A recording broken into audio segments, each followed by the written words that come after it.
Hello again, this is Andy from Attack of the Killer Podcast, bringing you another video update.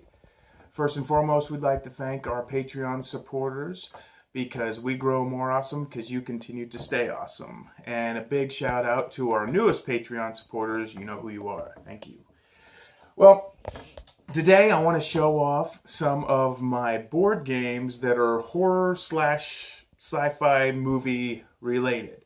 So we got a little bit of ground to cover, so let's just get going right off the bat. First one I want to show off is a game by Milton Bradley that was made in 1985, and this is called Ghosts. A very creepy, sneaky Guess Who game. Be the first to get your good-spirited ghosts out the door or capture 4 of your opponent's good-spirited ghosts. This is kind of like Guess Who. Now, you're going to have to forgive me because I haven't played a single one of these games. I just bought them because they're cool. And I eventually intend to when we have enough people to play them or when I get around to them. But this one is kind of plain Jane. Right here. I had to do a little bit of repairs on it, but as you can see, bad-spirited ghost. There's his eyes. And you've got your good-spirited ghosts. Now, let's get a good look at the board.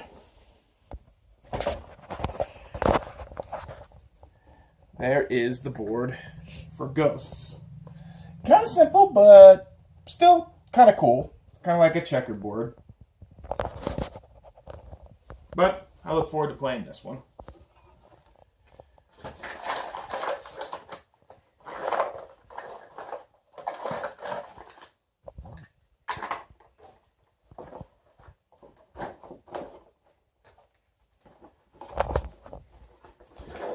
Okay, next up we've got a pretty simple game, but it does have a horror icon on the front of it.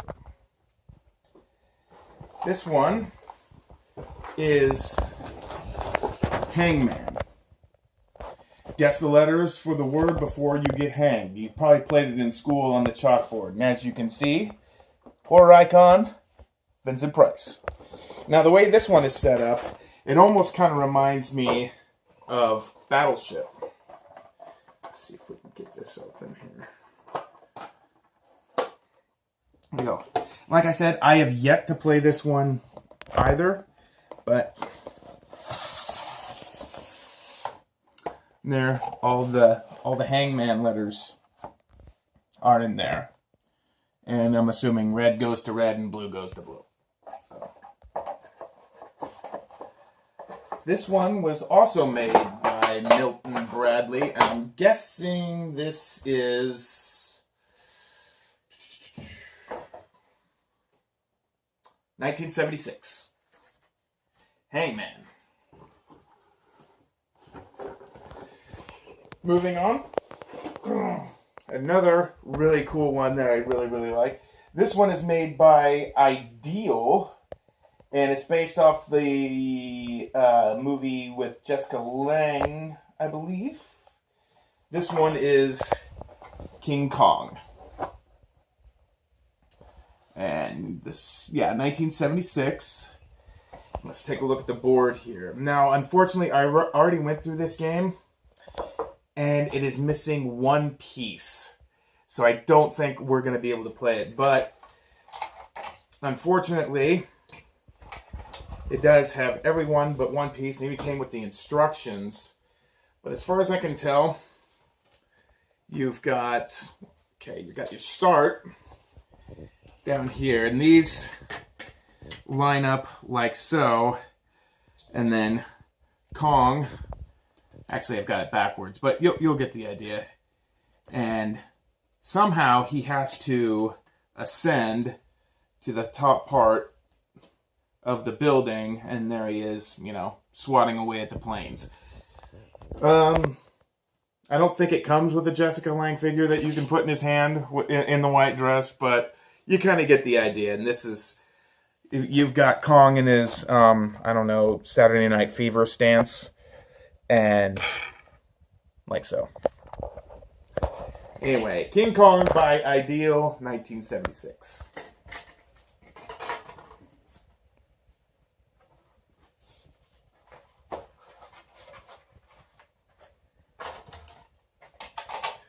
Moving on is a recent grab, and I'm absolutely stoked to play this when we have our friends over from Colorado.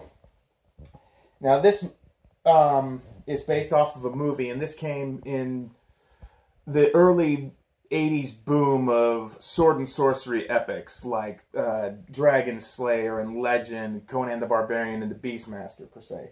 But this one is more sword and sorcery and sci-fi, and this is Kroll. I had been shooting for this game for a long time. This is 1983 Parker Brothers. Now, there is Ken Marshall, Lizette Anthony, and it all takes place in the kingdom of Kroll. The game of heroic adventure based on the movie features collectible 3D prints, Colwyn, and the Beast figure.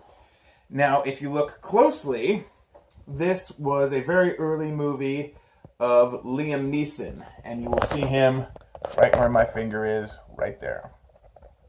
Let's take a look at the board. And you will basically see the kingdom of Kroll. There is the glaive, and this is where the cards go, where you must fight. I believe that is the Dark Fortress down there from the movie. You have the Lady of the Web over here. I believe this is Colwyn's kingdom. And I'm not quite sure what that is, but you will see the fire mares right there, and you'll also seeing them running all around the board. Got my instructions here. This is also part of the board as well. Battle into the Black Fortress, where you have to save the queen.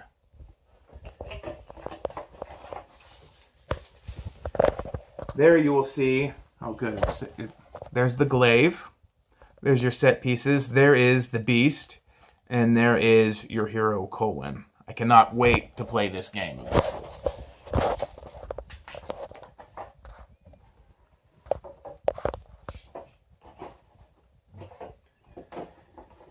And last, the one I got from Christmas from my lovely fiance, and I'm absolutely stoked to have this one complete. It is Escape from friggin' New York. Who made it? TSR, the Game Wizards. That's how rare this damn thing is. I have never even heard of TSR. This is from 1980, as you can see. God rest his soul, Donald Pleasance there, and Kurt Russell, a man among men, Snake Plissken. He's awesome. Let's take a look at the board here. Now, this is a very different board. And see, this came all complete with instructions. I'm so happy. This is your board. It is basically New York. There's your whole prison system with a barricade around it, which, you know, is also water. And our hero, Snake Plissken, has to break in. I've yet to play this as well, but I cannot wait to do so. All of the cards, all of the game set pieces, totally stoked to have this. I mean, just for its display value, I love it. Now, I know I said that's the last game, but I feel like I have to show this next piece. It's more arts and crafts, but it also has a horror legend on front of it as well. And it is by Milton Bradley as well.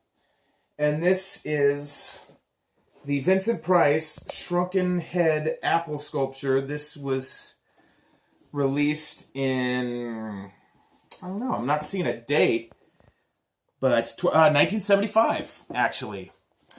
And I've yet to mess with this thing, but legend has it you got a shrunken apple and you got the stencils from this package, and you put it in this thing called the Shrinker, and you set it on a household lamp for 30 hours.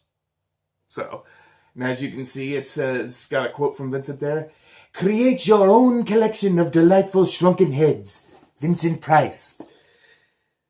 Apples not included, you dumb shit." Let's take a look. As you can see, I haven't really messed with this because I want to keep it in the most pristine condition. By the way, the girlfriend got this for me either for anniversary or Christmas again, she is awesome. You've got all the hair to make the shrunken heads. And here's your stencils to poke into the apple. Some string. I didn't want to mess with it, but just, I'm a huge Vincent Price fan. And, yeah, right there. There's the shrinker. Anyway, yeah, that's pretty much the highlights of my game and arts and crafts collection. And, yeah, that's pretty much all I got. Thanks for watching, and thanks for being a Patreon supporter.